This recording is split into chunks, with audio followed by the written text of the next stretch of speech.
Welcome to Diversity Conversations, where we engage in thought-provoking dialogue to identify leadership solutions to today's most challenging conflicts. Stream live each week, Saturday 9:30 a.m. to 11 a.m. Hosted by Diversity, Equity, and Inclusion Strategist and CEOs Eric Ellis and Tommy Lewis. Join us and add your voice to this engaging diversity conversation.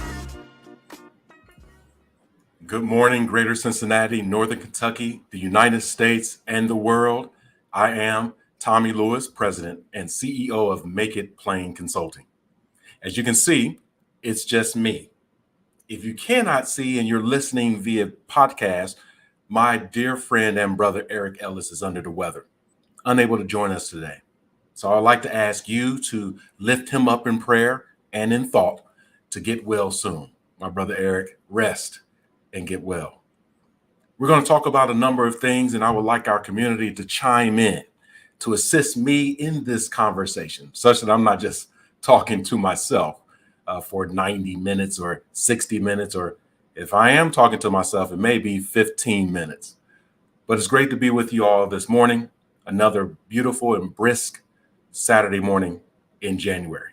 It's already 2023, and I want to talk about a few things. One, I want to talk about how we as people trust one another, levels of trust. What are the events that create the platform, the opportunity to build trust?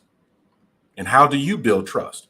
How do you build trust with family members, friends, colleagues, and coworkers? Maybe with people that you don't even know. How do you either build trust or maybe even assume trust? We'll talk about that. And then in some cases, when trust has been lost, are there ways to regain trust? Or once it's lost, it's gone. I also like to talk about in this conversation around what does it mean to be your full self?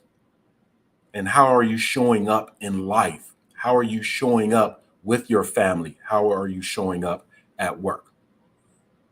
So when we talk about trust, there are a number of different researched articles and kind of some community gurus who may say, I know everything about trust and I don't trust anyone. The only person I trust is me. That's who, just me, one person. Oh, yeah, sure, I may trust my brother or my sister here, or I may trust my mother and father, right? But I only trust me. Trust is an interesting phenomenon, an interesting scenario. Trust may take a couple of factors to really funnel down into that repository of what we call trust. For example, I think that you and I have to have the basis of trust. How do we define trust? I've talked to a number of people over the last several years, both in corporate America and nonprofit sector, and as well as in individual coaching. And many have shared that their basis of trust is based on their own definition, how they define trust. And in some cases, trust is if people do what I tell them to do, if people meet my expectation, although I may not have shared my expectation with them. Or trust is some Webster dictionary term that I either agree with or I don't. And if I don't agree with it, then it's not really trust. It's just a definition. And if I do agree with that term or that definition, then I will consider it trust. The basis of trust. The other is kind of a willingness to trust. Are you willing to trust another person, particularly people who are imperfect, infallible? People make a lot of mistakes. I will share as well that when people tell you who they are, trust that they're telling you the truth. If they tell you that they're mean or they're evil, vindictive, trust it. If they tell you that they're happy in that moment or that they are they're carefree, trust it. until that trust is lost or betrayed, or your definition of trust based on what they say they are is not matching up. They're not doing or being what they say they are. And now trust is lost. And we'll talk about that.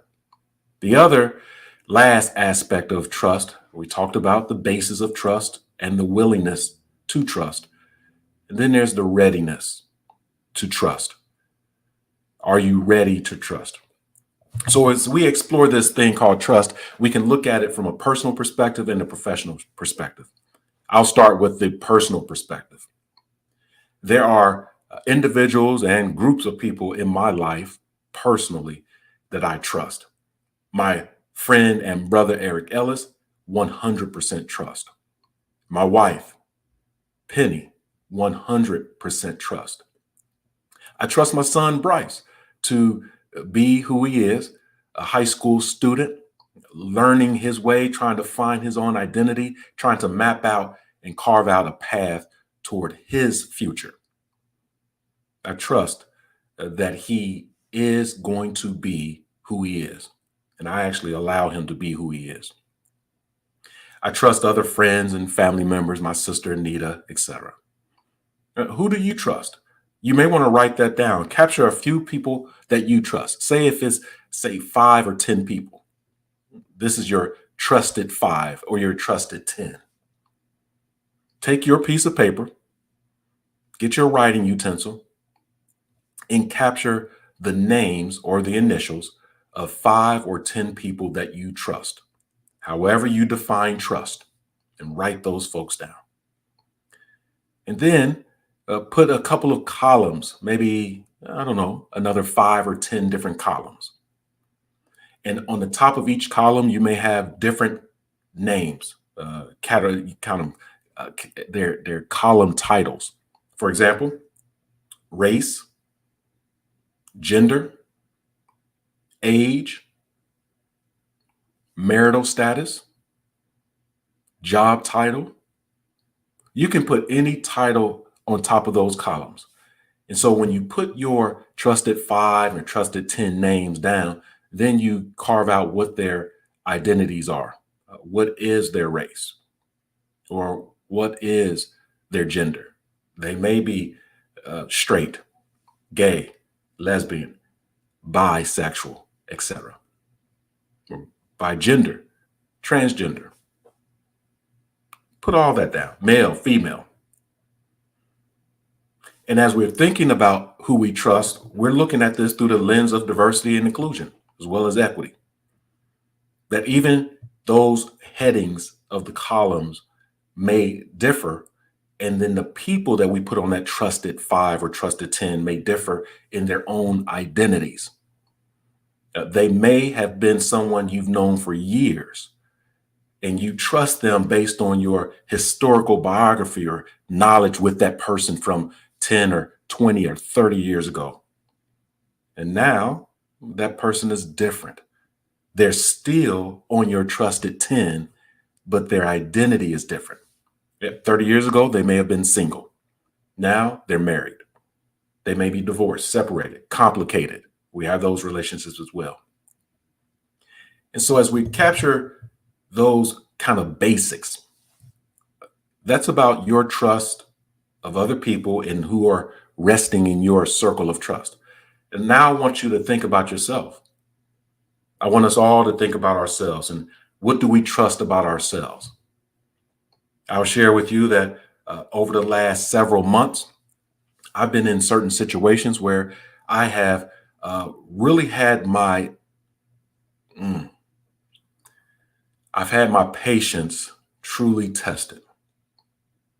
I have been called onto the carpet, if you will, and my integrity has been in question. And this is by people who I had otherwise trusted years ago, many, many moons ago.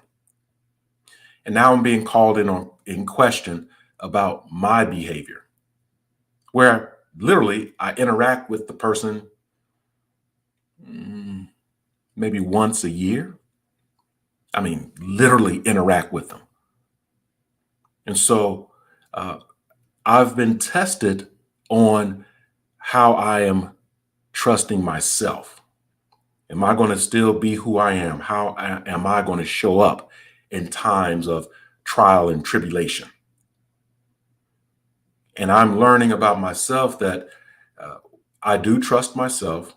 I continue to learn more about myself. And when I am exposed to an event that is very, very new to me, that I am uncertain of how to navigate through, and I want to protect myself. I want to protect others that may be involved with the situation as well. I want to protect them. That what I lean on is my faith and trust in God, as well as I trust what I've learned over the years. I do. I've trust what I've learned over the years because ultimately, for me, just like Eric, we love people. We love humanity. We want the best for humanity. With Eric, my brother, he really taps into his muse in connecting with humanity through music, song, and musicianship. And like we've heard before, that kind of music can soothe the savage beast. And sometimes we need music to soothe us because of that raging whatever inside of us, particularly when trust has been lost, when there's been a betrayal of trust. That's when we have to really lean into our basics of trust for ourselves. For myself, I talked about Eric. For myself, I really trust myself in being peaceful. Literally, I don't like adding fuel to the fire. I don't like drama at all. I don't gravitate to drama and that energy that it brings. In fact, I can feel drama and that negative energy oftentimes from other people when it's coming my way. And obviously I can't always prevent that. It just comes, but I know how to react to it. And I trust myself in reacting in a way that I am protected and those who I love and I'm protecting, they remain protected. Even in those events, I find myself asking, am I willing to trust? Am I willing to trust myself? Am I willing to trust another person or the other people? So when we don't have trust, I think there's a greater opportunity for divisiveness, a greater opportunity for half truths or even lies to get baked into the narrative, baked into the story. And people tend to misremember events. Again, this can be personally or professionally. We're misremembering. And I think that we remember what we want to remember because we're trusting in ourselves about our comfort with that event. The events that have generated a lot of discomfort, we really don't understand that discomfort, and we want to lean back into that comfort level, and we trust what we know or even what we believe we are experiencing, seeing, or hearing in that event. It's incredible, this thing that we talk about, trust.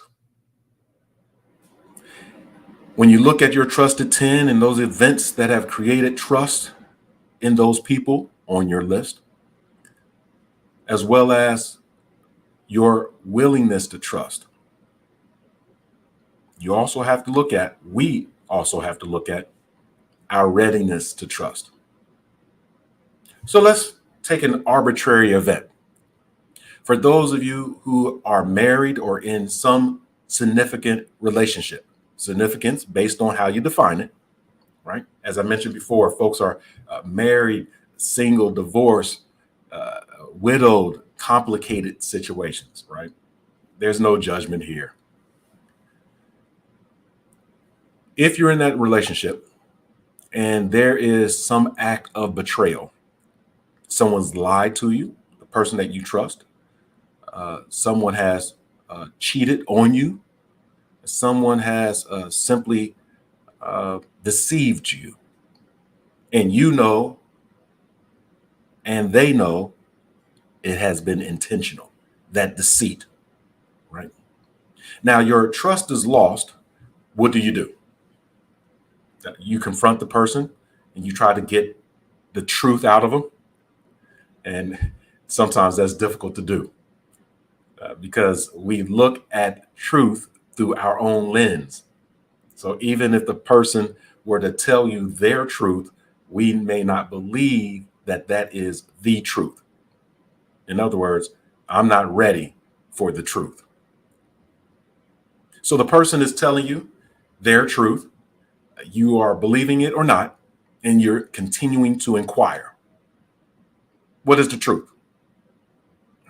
And so now you are running your own narrative in your head, and some of that narrative may be loud, and it gets louder and louder and louder that this person is lying. They're lying. They're lying. I'm going to jump up and say, does anyone else hear that this person is lying? It doesn't have to be anyone else in the room. You can just jump up, for goodness sake. This is a lie. And the person continues with what you believe is a lie. They may sprinkle in some truths there, but the lies outweigh the truths. You're still not ready to trust the person. And so the conversation or the event moves on, meaning there's another day, another week, another month, and you're still engaged with that person one way or another. Again, this is a person that you have a relationship with. You're trying to get to the bottom of things, and getting to the bottom of things is getting to the truth. Once again, you are still experiencing the event through your lens of truth. So now we're at this place that we have to say, are we ready and willing to trust? And do I have the basics of trust? Big question. We get a question from Brooke. Thank you, Brooke. Can a relationship work when one of the partners can't trust fully? Powerful question. I would say ultimately, no. The relationship can't work ultimately. And here's why I say ultimately. Because in any relationship, there is always some level of compromise. And that compromise is my own expectations versus the other's expectations, my own needs and wants versus the other's needs and wants. And then when there are events, conversations, circumstances, when trust is being developed, we share and do things in the vein of trust. We are saying things to the other person because we believe that trust is a part of that conversation. It's a common thread. In other words, what I'm saying to you in this moment is between me and you, the person that I think I trust. I'm not thinking that this will come back up later. It will come back up in another argument. It will come back up in public, or it will come back up through someone else to me. Meaning I told you something, you ran off and told someone else, and that person or those people came back and told me. All right, so now I'm skeptical. The building of trust is losing its foundation. And I may say or do things that may diminish the trust that the other person has in me.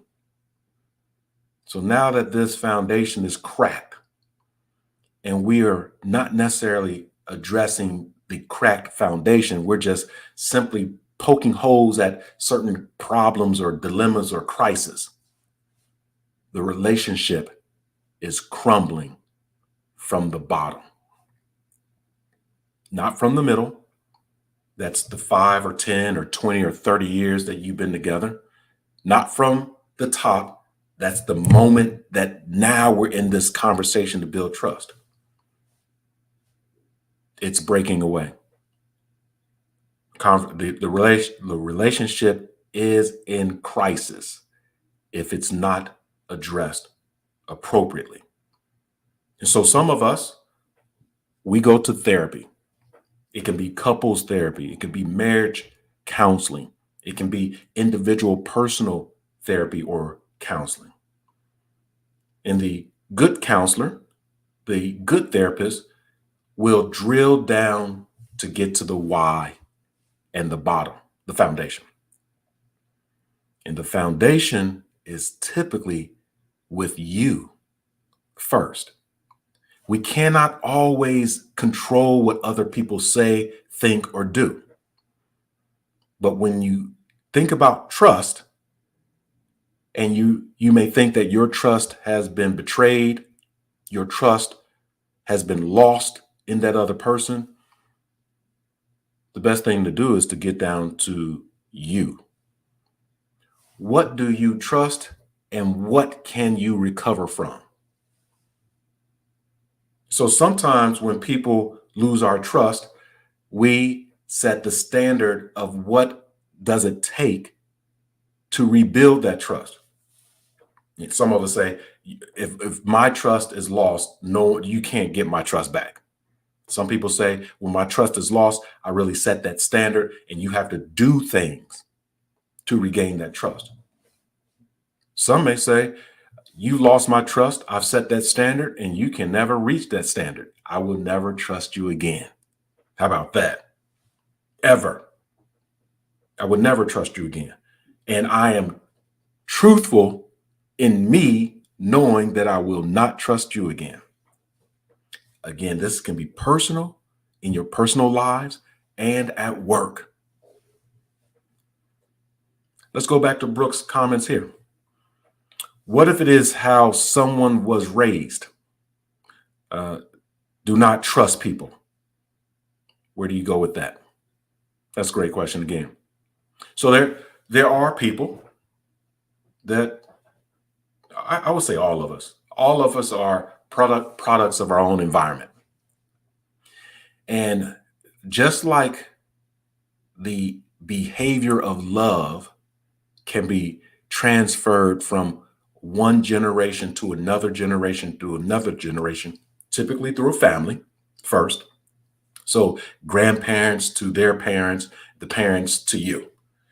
How love is articulated, particularly if those thoughts of love highlight or elevate your energy.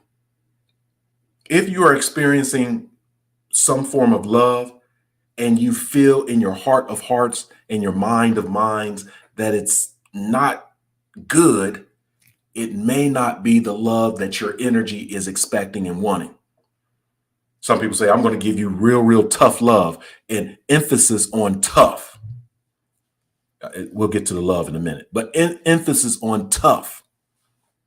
So now you are growing up in an environment, be it home environment, community environment, school environment, that the quote unquote love is tough, hard, and painful.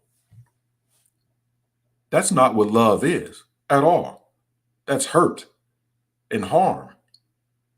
And so there are people who are raised in environments who have experienced more hurt, harm, and hate, and they have masked those emotions, those experiences with a term called love or trust. So they don't really trust or they don't really love. There are times where people are growing up and being raised in environments where others have said, don't trust other people. And where does that come from? From a lot of times it comes from people who have been hurt, betrayed by another person or group of people. And now there's a fact here is that not one person has met all of the people in the world. What do I mean by that? So when someone gives advice such as, if I were you, I wouldn't trust people. there's an assumption that they have met all the people in the world. But that's not the case. The case is based on my experience with certain people that have been negative and didn't work out well, and trust was lost and was not regained. I'm going to give you the advice of don't trust people. Just cut to the chase. I am not telling you, this is the person giving advice. I'm not telling you that you are people as well and you shouldn't trust yourself. See, that's left out. The advice that people give you, don't trust people, they don't realize that the person they're talking to is people too. So are you saying I shouldn't trust myself? Yeah, that's a very, very slippery slope. And that's why trust starts with you, your foundation. Your foundation is based on your lived experiences, the things and lessons that you have learned through those experiences, lessons taught in the experiences. Now, I do think that we can relearn our own thoughts around trust. And that's why I said you have to have the basis for trusting people, the basis. What is your basis? What if you don't trust or you do trust, what's the foundation? Then you have to have the willingness. The willingness to trust is also the willingness to be betrayed again. Remember, we're dealing with imperfect people, right? Imperfect people. And I'm talking about you as well, the individual. And so as we think about, can I trust myself? I'm learning to trust myself. I'm finding myself in situations, in conversations where I am thinking and doing and maybe even saying things that are not resulting in the outcome that I want. Let me repeat that. In this event, in this situation, I am thinking things, I am doing things, and I'm saying things that are not resulting in the desired outcome that I want. Literally, I'm fighting myself. I'm fighting myself in this trust thing. I don't trust myself, so I will say something resulting in an outcome that I didn't want at all, maybe even more problems, more issues, more lack of trust. It is difficult at times to trust other people, but it starts with trusting yourself. We're getting to that place of, yes, I'm willing to trust. I'm maybe even willing to be hurt again. I'm willing to learn the tough lesson once again. But now, are you ready to trust? Are you ready? I'm willing to be hurt. I'm willing to trust. I'm willing to learn, but am I ready? You have to ask yourself that. And in times, you have to ask some people around you that you trust. You have your trusted 5 or trusted 10. Take a look at that list, follow up with that person. They know this scenario that you're in. You may ask them, do you think I'm ready? And the people that truly, truly love you will tell you the truth through the vein of trust. They'll tell you the truth. No, you're not ready. You're not ready to have that conversation with them again. You're not ready to move on. You need to be still just a little bit more. Stay in thought, stay in prayer, be silent because you're not ready. I know you're saying that you're willing, but what I know of you and what I know of the situation and what I'm hearing of you right now, you're not ready. You're not ready. Sometimes we need to listen to these people who can be our inner voice when our inner voice is too confusing. Our inner voice is sending us mixed messages. In the workplace, at times, we have to trust people that we don't know. And so some of us say, well, I only trust myself, but I work with a company that has over 1,000 employees, maybe 10,000 employees. And I have a boss, I have other coworkers, I have maybe even direct reports. I have just other colleagues walking around in the halls, in their own cubicles, in their own offices, doing the work of the business. And I would ask, do you trust any of them? No, I don't trust any of them. Well, do you trust the person that's doing payroll to know how to do their job such that you get paid correctly? Well, I don't really interact with them. I never even thought about them. I think about getting paid, but I don't think that there are actually people that are running an operation, a program, a system to get me paid. I want to pause there for a second to say there's people that run the systems. It's just not automatic, because when you put in that PTO, that paid time off request, that vacation request, that has to be logged. You're not actually at work during your vacation, but for those who are getting paid during their time off, that has to be logged and counted for.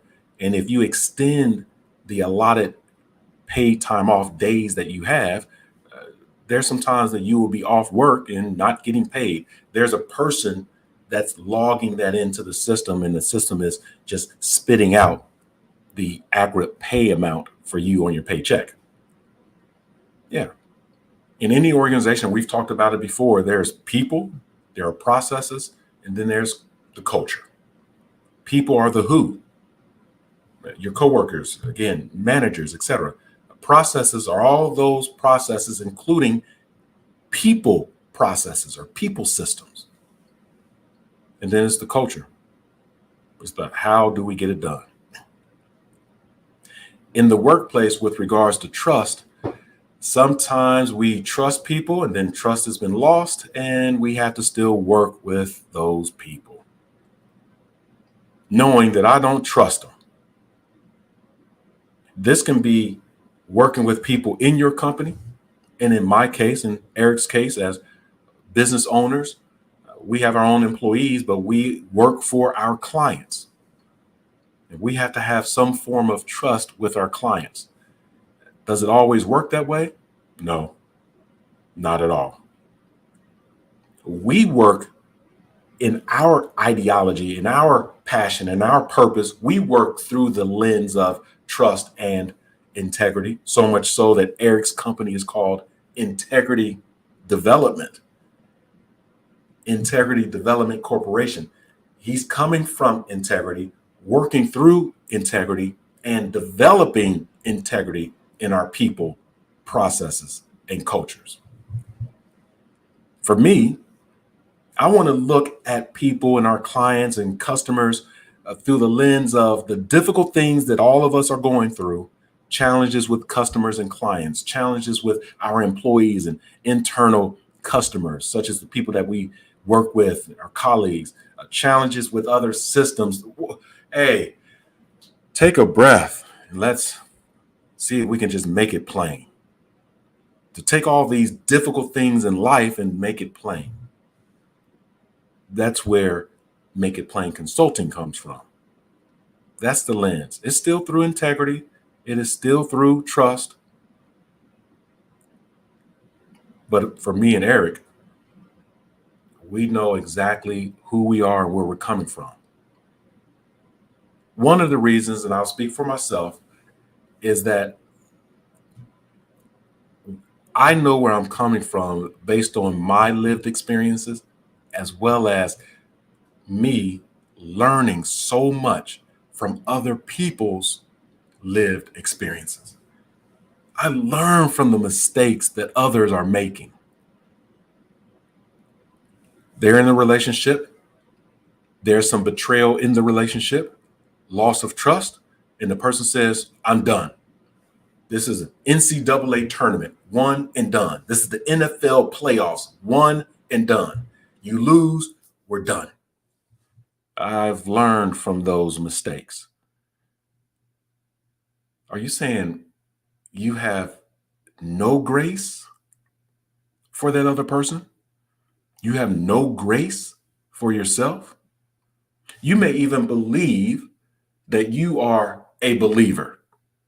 In other words, you have some moral compass. Some people call it God. So you may say you have a faith in God, and in God, who is all graceful, should give you grace, but you don't want to give other people's grace because they made one significant event and mistake. Let's take a look at yourself. Where have you lied to yourself or to another person? And don't call it a small lie or some little insignificant lie or I had to lie to protect the people that I love. That all may be true. I think you all can finish what I'm about to say. But a lie is a lie is a lie. We all try to find truth through our experiences, and we are lied to. We lie to others. What I'm saying this morning is, can we work to examine and explore the whys behind our lies that deteriorate our basics of trust, our willingness to trust, and our readiness to trust? Can we look at that tower of trust through the lens of lies and not start at the top, but get at the foundation? Why do I lie? That's the theme of our podcast today, in alignment with truth. Why do I lie? The fundamental basics of telling the truth. You have to ask yourself this. As I'm sharing this conversation with you, we're having this diversity conversation. I'm thinking about the things happening in my life, not just in the last few months, but over the last few years. Why do I trust my brother Eric Ellis so much? I think I know why. Why do I trust my sister, my wife? Why do I trust my partner in crime here at Make It Plain, Nicole, so much? I'll tell you one reason is that they are very much trustworthy. They are worthy of my trust. They are worthy of my grace because they've given me grace. As simple as things are, like, hey, I'm going to be there at 2:00 and I show up at 2:30. That was a lie. What was the lie? I said I would be there at 2:00, and regardless of the circumstances, I got there late. I got there at 2:30. So the lie was I didn't get there at 2:00. See, people can kind of splice scenarios and events up like that. Some of you who are listening to this saying, okay, really, Tommy, you're going to dissect an event like that as a lie, that I said I was going to get there at 2:00, get there at 2:30, and then it's a lie. Really? Things happen in life. I made the call. I shot him the quick text, right? Said I was going to be late. So when I showed up at 2:30, that was the truth. I was late, but I showed up at 2:30. I'm not holding on to the lie. You're looking at that scenario through your own lens. Look at the scenario from the other person who is already skeptical of you. Early on in your dating life, you used to show up early. You remember that? Hey, love, I'm going to pick you up at 2:00. You get there at 1:30, 1:45. You may even get there at 1:00. They see you in the car. They see you at the bus stop. They see you, whatever, on the train. And they get on and they mosey over to you. And they're there early. And you beat them. Oh, that went on for months as they were trying to win your trust and your heart. You decided to take the next level. You move into a deeper relationship. You either stay single, still dating each other, and you move in together. That happens, right? Surprise for those who don't know. There are people who live together who are not married, right? Don't judge them. That's what I'm saying. Don't judge them, right? You don't know the scenario. There's some people who live together who get married and don't really love each other anymore. Don't judge them. Things happen. But in this case, you start to learn and trust each other and you move in with each other if that's the case, or you move to the next level of engagement, maybe marriage. And now you've been together for 20 years, right? You've seen this person almost every day for 20 years. The same person. Now, when you say, hey, babe, I'll be there around 2 o'clock. Just need to tighten up some things here at the office. And I'll be home soon. All right. You jump in the car, 1:30, takes you about 20 minutes to get home, if that's where you're meeting your loved one. And you're taking a call while you're driving. You realize that you have to stop and get some gas. You get some gas. Gas station's pretty full for whatever reason. It may be a $1.3 billion Powerball, and everybody's trying to get their 1.3 billion, and you do as well. So you have to stand in line and wait to buy your tickets. And you get back in the car. You are ecstatic. I'm about to win $1.3 billion. It's going to change my life. It's going to change my family's life. It's going to change some lives of my friends, right? Let me jump in this car and get on home. You're listening to your music. There's some traffic. You pull into your home, your apartment, your condo. You walk in. You engage with the person that you're planning to meet. You're going to. And you look at their face and they are not happy. What's going on? What's happening, love? What's going on? You know what time it is? You look at your watch, you look at your phone. It is 2:25. Oh my goodness. I didn't know the time went by that fast. She says, I've been waiting, or he, or they. I've been waiting since 2 o'clock. I had a surprise for you. We were going to get here and we're going to go to the place and we need to be there by 2:45 exactly. It's going to take us 30 minutes to get there. It's now 2:25. We're not going to make it there on time.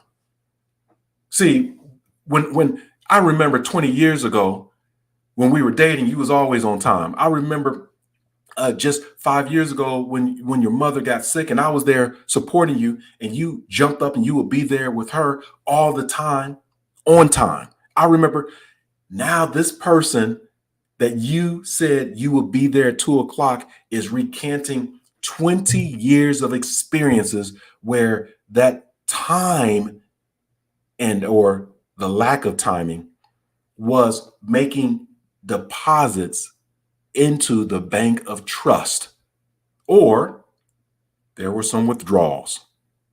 You didn't even know it. You didn't know that when you were showing up late, or you were not ready on time, or you did not do what you said you would do, there was a withdrawal from their bank of trust. Now, they didn't tell you this along the way. It's just simply come to a crescendo. That's the way this thing happens with trust. And how do you recover from these acts of betrayal, these negative deficit model narratives, these negative schemas? And sometimes that negative schema is like, I know they're not going to do what they said they're going to do. I know they're not. I know that they're going to change their mind, and this I can't trust what they say, what they do, and I'm going to tell other people don't trust them. In fact, don't trust people. Here we go again. Don't trust people. How do we overcome these acts of betrayal, loss of trust? There are 5 things that I recommend. I will also encourage you to do your own self research and soul searching. Here's one of 3. One of the first things that we can do to regain trust and to rebuild that tower of trust is to have the courageous and difficult conversation with the person or the people, even if it is uncomfortable for you, to have the conversation around the trust and the trust that has been lost. To talk about the situation at the end of the day, to talk about it, to bring the event up. Now, your approach to bringing up the topic should be with sophistication. It shouldn't be with the harpoon. I'm going to stab this person with this event. So when we begin the conversation, it's going to be painful, right? And I'm going to twist it with allegations and accusations. I'm going to twist it. So now they're engaging in the conversation that you want to have through the lens of trust, pain, and hurt. People typically get defensive when you hurt them. They typically do. And when you begin a conversation to rebuild trust by hurting them, you're starting on a bad foot. So number 1, have the conversation, set the foundation to have that conversation in a vein and energy of wanting to rebuild trust. Here we go again. I want to have this conversation with the intentions to rebuild trust, not the intentions to prove that you're wrong and I'm right, starting on a bad foot. So that's 1, have the conversation. Number 2 is to pay attention to what you are hearing and listening to. Pay attention to what you're hearing. What is the other person saying? Stick to the facts. What are they saying to you? Sometimes you have to muzzle out the energy in what people are saying. Stick to the facts. Don't interject your own interpretation of what they're saying. You can literally write it down or capture in your mind or repeat verbally what is being said. So you have to hear what is being said. The other is you have to listen. The question is, what or who are you listening to? Now, some people talk and they're listening to themselves and their own truth or lie, and they're trying to convince the other person against their will. We all know the African proverb, a person convinced against their will is of the same opinion still. So who are you listening to? You can't even hear the other person because you're listening to yourself. Oh, that's a lie. That's a lie. Oh, that's a damn lie, right? I can't wait till I have the chance to talk. In fact, I'm not even going to wait till I have the chance to talk. I'm just going to start talking now. I know they haven't finished, but now I'm talking to them, and now we're talking over each other. And so because we're talking over each other, I need to raise my voice and my volume. Now I raise my voice and my volume. They raise their voice. Now we're yelling and screaming at each other. It's a conflict. Neither one of us can hear, or we're not listening to one another. And this is exactly what I wanted to do, is to have an argument. What? I thought you wanted to rebuild trust. But it's appearing that the outcome is an argument. Number 2 is, what are you hearing and listening. Number three, right? And lastly, number three, when you are listening and hearing for the truth to rebuild and regain trust, I would like to encourage you to understand that you, as well as the other person, may very well remember what they remember. The events of the past may not always be remembered clearly. Not at all. Not even with yourself. You can get into the conversation and again misremember. So, exactly what date and time did that happen? Let's pause for a second. You went through the event. It was a significant event that lost trust. It was an event that you remember like it was yesterday and it happened 10 years ago. You have replayed that event in your life over and over and over again. You have actually shared that event with other people over and over and over again. And now you're being asked, what day and time did it happen? And you cannot even remember. It was, I think it was about 10 years ago. I think it was summertime, maybe May, June, July. It was, I think, no, actually, it was wintertime because it was snowing. And no, was that snow? You can't even remember. This most significant event in your life where the person had done something to lose your trust, when you're asked of specifics, you can't remember. That's what happens with time. You can't remember everything. The fourth part, I'll throw this in as we draw to a close here. Just thought about that with time.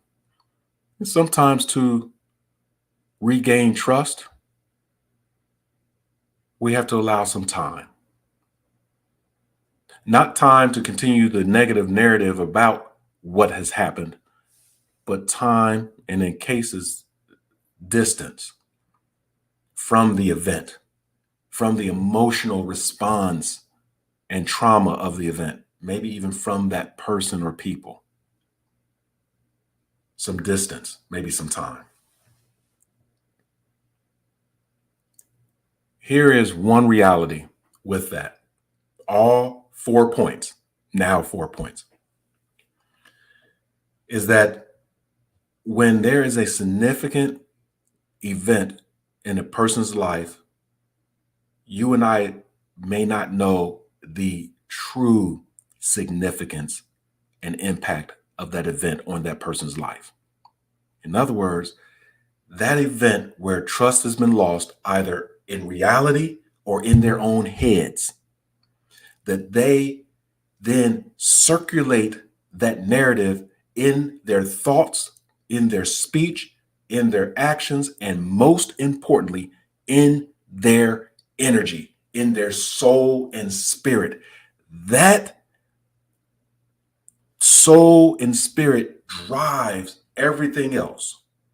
If they believe that you have betrayed them, or you believe they have betrayed you so significantly that it's in everything about you. They can't do anything. They can't say anything to change your mind. And what you have to do is provide some time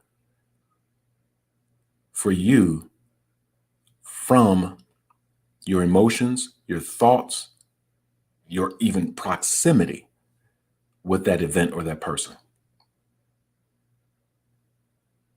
I will invite you all to think about this. At the end of your life, not the day, at the end of your life, what is most important. So if you have lost trust in someone, they have lost trust in you, there's been some betrayal, they are still alive, you're still alive, and in some instances, you still have to interact in one way, shape, or form. You've allowed some time to pass. What really matters? Does it matter that you really hold on to what happened because you need to teach them a lesson and you need to learn a lesson so that you go into other relationships scorned, burned, and hurt? And you take that hurt into the other relationships? That's what you want? If it is, that's okay. Do you? If it's not, change you. Give yourself grace. Have that conversation. Set the expectation clearly with the other person. Understand and accept if they can or cannot reach your expectation. Yeah, you all know who you are. Some of you set expectations for other people, knowing good and well they cannot meet that expectation. Knowing good and well. Right? You even set the expectation. You don't even tell them what the expectation is to regain your trust. They come back to you. I'm so sorry. What do I have to do to regain your trust? I don't know. I'm still thinking about that. You don't know what I need to do? No, I don't know. A week passed. No, I don't know. A year passes. I don't know. 10 years later, I don't know. 50 years later, well, baby, I can't remember anything, let alone what I don't know about how you can regain my trust. You've waited 50 plus years to think about how another person who has betrayed your trust might regain it. That's too much energy in your life that you've given to another person. Too much energy, too much power. Sometimes you have to sit in that moment after time has passed, be it a second or several years, to say, what really matters? As I close out, I'll share with you what really matters to me. I truly enjoy life. I do. God has been good in my life. God has been good in Eric's life. We talk about it all the time. And because I enjoy life, I also enjoy a particular way of life. And that way of life is not one that's overburdened with self-induced stress, anxiety, possibly depression. I back away from those very toxic situations fairly quickly. I back away from it. I try to problem solve when I'm in it. Hey, trust has been lost. I'm trying to understand what happened. I've gone to the person. Some behavior, some speech has not changed. I'm still not feeling trusting. I still, and then whoa, this is toxic now. My thinking about this is overwhelming everything else I do. It's coming up in conversations just out of the blue. It's in my thoughts and waking me up at night. I need a different way of life. So I need to release and let go. That's what I do. It's not overnight. And sometimes the people that have significantly lost my trust, even hurt me, harm me, they come circling back to hurt and harm. But I will tell you and I will tell them, in my heart of hearts, in my minds of minds, I am trying to be peaceful, honest, and faithful to my responsibilities and blessings that God has placed upon me. This is our talk for today. I want to thank each and every one of you for continuing to join us every Saturday morning with Eric Ellis, who's the president and CEO of Integrity Development Corporation, and myself, Tommy Lewis, president and CEO of Make It Plain Consulting, every week at 9:30 Eastern on Diversity Conversations. Thank you, and please have a safe weekend.